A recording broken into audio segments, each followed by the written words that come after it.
दोस्तों, लाल किले पर भाषण देते समय आखिरकार प्रधानमंत्री नरेंद्र मोदी से इतनी भारी गलती कैसे हो गई? आखिरकार इतनी बड़ी चूक कैसे हो गई कि अब लगातार ट्रोलिंग शुरू हो चुकी है? दोस्तों, सबसे पहले ना आप इस तस्वीर को देखिएगा। नरेंद्र मोदी की पॉकेट में जिस तरीके से झंडा बनाया गया है, जिस तरीके से भारत का झंडा लगाया गया है, अब इस पर सवाल खड़े होने शुरू हो गए कि इतनी भारी चूक, इतनी बड़ी गलती आखिरकार कैसे हो गई? किसकी तरफ से, पीएम मोदी की टीम की तरफ से यह गलती हुई है या आखिरकार क्या पूरा मामला है? दोस्तों, आप इस झंडे को ध्यान से देखिएगा। आप देखेंगे कि भारत का जो झंडा है उसमें सबसे पहले आता है केसरिया रंग, उसके बाद सफेद, उसके बाद हरा। यानी कि नरेंद्र मोदी ने पहले हरा, फिर किस तरीके से सफेद और फिर किस तरीके से केसरिया रंग, मतलब सबसे लास्ट में केसरिया रंग है। अब इसको लेकर विपक्ष ने जोरदार निशाना साधना शुरू कर दिया है। पूरे ट्विटर पर लगातार एक फोटो वायरल हो रही है। वो फोटो है नरेंद्र मोदी जी की कि आखिर इतनी बड़ी गलती, और गलती तो हुई है, साथ ही साथ लड़खड़ाते हुए नरेंद्र मोदी आज नजर आ रहे हैं। मतलब ऐसा क्या हो गया प्रधानमंत्री के साथ? आखिरकार क्यों 75 मिनट के भाषण में इतनी बार नरेंद्र मोदी लड़खड़ाते हुए नजर आए हैं? कैसे जो है बोलते बोलते रुके, वापस बोलना शुरू किया। हाव भाव आज अलग थे मोदी जी के भाषण के। दोस्तों, हाव भाव एकदम पूरे तरीके से अलग थे। अगर आप पहले के भाषण देखिए और अब के भाषण देखेंगे तो आपको समझ आएगा कि किस तरीके से नरेंद्र मोदी आखिरकार क्या हो गया। अब सबसे पहले मैं इस झंडे की बात करती हूं कि क्या कुछ होता हुआ नजर आ रहा है। सबसे पहला जो ट्वीट किया है वो इस पर विपक्ष की तरफ से किया गया है। जो विपक्ष ने, एक तो पवन खेड़ा ने भी इस पे ट्वीट किया है, जिसमें वो लिखते हुए नजर आ रहे हैं कि भाई ये भारत का झंडा है या आयरलैंड का झंडा है। दोस्तों, फर्क समझाती हूं इस पर क्यों मतलब एक पूरी कंट्रोवर्सी बनती हुई नजर आ रही है। आप भारत के झंडे को देखिए, इस तस्वीर को ध्यान से देखिए, ठीक है? ये तस्वीर आपको नजर आएगी। अब आप आयरलैंड के झंडे को देखिए, है ना? आपको दोनों झंडे में मतलब कुछ ना कुछ सिमिलैरिटीज तो दिखेंगी, रंगों की सिमिलैरिटीज दिखेंगी, पर वो रंग ऊपर नीचे आपको नजर आ जाएंगे। और यही चीज अब आप आयरलैंड के झंडे को देखिए, पहले हरा, फिर सफेद, फिर केसरिया है, जबकि भारत के झंडे में पहले केसरिया, फिर सफेद, फिर हरा है। और नरेंद्र मोदी ने जो अपनी पॉकेट पर जिस तरीके से झंडे का स्ट्रक्चर जो बनाया हुआ है उसमें पहले हरा है, जिसकी वजह से ये पूरी ट्रोलिंग शुरू हो चुकी है कि आप जानते ही नहीं है आखिरकार, मतलब इतनी बड़ी, इतनी भारी चूक और गलती कैसे हो गई? और क्या इस पर कोई क्लियरेंस दी जाएगी? क्या टीम की तरफ से, क्या बीजेपी की तरफ से कोई क्लियरेंस दी जाएगी? जो सवाल लगातार खड़े हो रहे हैं, या किसी और तरीके से दर्शाने की कोशिश की गई है? यह भी बहुत बड़ी बात है। दोस्तों, आपको ना मैं कुछ ट्वीट्स दिखाती हूं। कांग्रेस सेवा दल ने जैसे लिखा, भारत का तिरंगा है या देखिए आयरलैंड का, यह बोला जा रहा है। रितु चौधरी हैं, उन्होंने लिखा, आयरलैंड का झंडा, जिन्हें अपने देश का झंडा नहीं पता वो लाल किले से भाषण दे रहे हैं, इसलिए कहते हैं पढ़े लिखे को प्रधानमंत्री बनाओ। दीपक नाम के एक यूजर ने लिखा, झंडे का तो सम्मान कर लेते कम से कम। मतलब अब प्रॉपर ट्रोलिंग शुरू हो चुकी है दोस्तों इस मामले में, प्रॉपर ट्रोलिंग।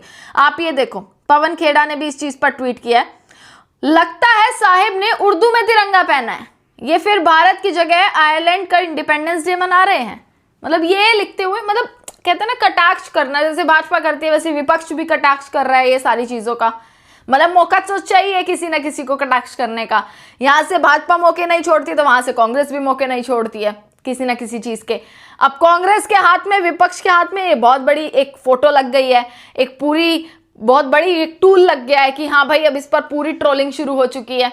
मतलब आज जहां एक तरफ देश 80वां स्वतंत्रता दिवस मना रहा है, जहां एक तरफ पूरे देश में आजादी के महोत्सव की खुशियां हैं, हार्दिक शुभकामनाएं लगातार दी जा रही हैं, वहीं दूसरी तरफ ना ट्रोलिंग और कंट्रोवर्सी चालू हो चुकी है दोस्तों पूरे तरीके से।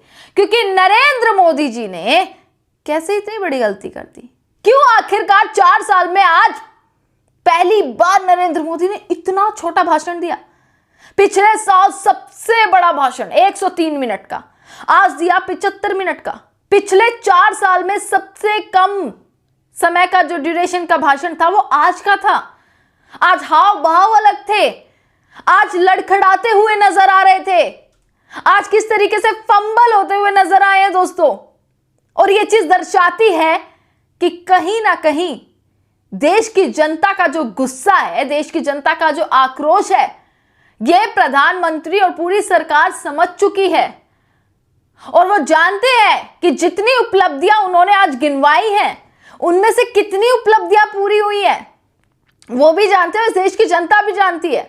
आज पूरे भाषण में दोस्तों उपलब्धियां गिनवाई गई, मतलब पूरे भाषण में 2047 तक विकसित भारत की बात तो की है, युवाओं पर फोकस तो किया ही किया। पर देखो आप, 2014 से पहले ऐसे था, 2014 के बाद ऐसे है, पिछले 4 साल में ऐसा किया, पिछले 5 साल में ऐसा किया, हमने ये किया, हमने वो किया, हमने इतने लगाए, हमने इतना बना दिया, कांग्रेस ने इतना बनाया था, हमने इतना, मतलब पूरा भाषण पर फोकस ही यही है। एटलीस्ट आज तो छोड़ते थे, आज तो इसको एक पॉलिटिकल भाषण ना बनाते कम से कम। पर जिस तरीके से बढ़ाइयां कर रहे थे, सिर्फ और सिर्फ अपनी उपलब्धियां, मतलब खामियां एक भी नहीं गिनवाई कि हमारी सरकार में किस तरीके से छात्रों पर लाठियां बरसाई जाती हैं, हमारी सरकार में किस तरीके से छात्र सड़कों पर आते हैं क्योंकि उन्हें हक नहीं मिलता, हमारी सरकार में कैसे जेनजी के बाद अब जेन अल्फा भी किस तरीके से सड़कों पर आ गए, छोटे छोटे बच्चे अपना हक मांगने के लिए निकल चुके हैं, लाठियां बरसाई जाती हैं, किसान मजदूर हर कोई सड़कों पर है। खामियां एक भी नहीं गिनवाई, पर बढ़ाइयां बहुत सारी करी हैं, है ना दोस्तों। आप लोगों ने पूरा 75 मिनट का भाषण जरूर सुना होगा मोदी जी का। मैं चाहती हूं कि कमेंट सेक्शन में आप जरूर बताइएगा आप इस बारे में क्या सोचते हैं, मतलब कैसा आपको भाषण लगा, आपको उम्मीदें क्या थी कि हाँ शायद आज नरेंद्र मोदी जी ऐसा कुछ कहेंगे, आज शायद पीएम ऐसा कुछ कहने वाले हैं, लाल किले की धरोहर से अगर भाषण दे रहे हैं तो किसी रैली में खड़े होकर भाषण नहीं दे रहे थे। तो आपको क्या लग रहा है कि क्या बोलना चाहिए था, वो मुझे कमेंट सेक्शन में जरूर बताइएगा।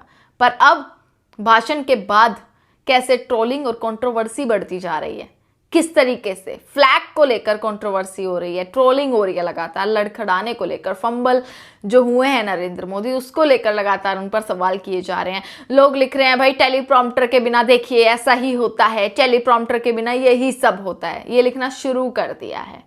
तो आप इस बारे में क्या सोचते हैं जरूर बताइएगा और देखते रहिएगा सजग भारत। आपका बहुत बहुत शुक्रिया। समय था 2014 के पहले सिर्फ 60,000 करोड़ रुपए का बायो इकोनॉमी का काम होता था। मेरे देश के नौजवान, आपने क्या कमाल कर दिया है। देखिए, नीतियां जब सही होती है, लक्ष्य जब साफ होता है, तो मेरे देश के नौजवान कैसा करके थे। बायो इकोनॉमी में देश की युवा शक्ति ने सामर्थ्य दिखाया है। 2014 के पहले जो 60,000 करोड़ का कारोबार था, आज वो कारोबार बायो इकोनॉमी 20 लाख करोड़ पहुंच चुकी है दोस्तों।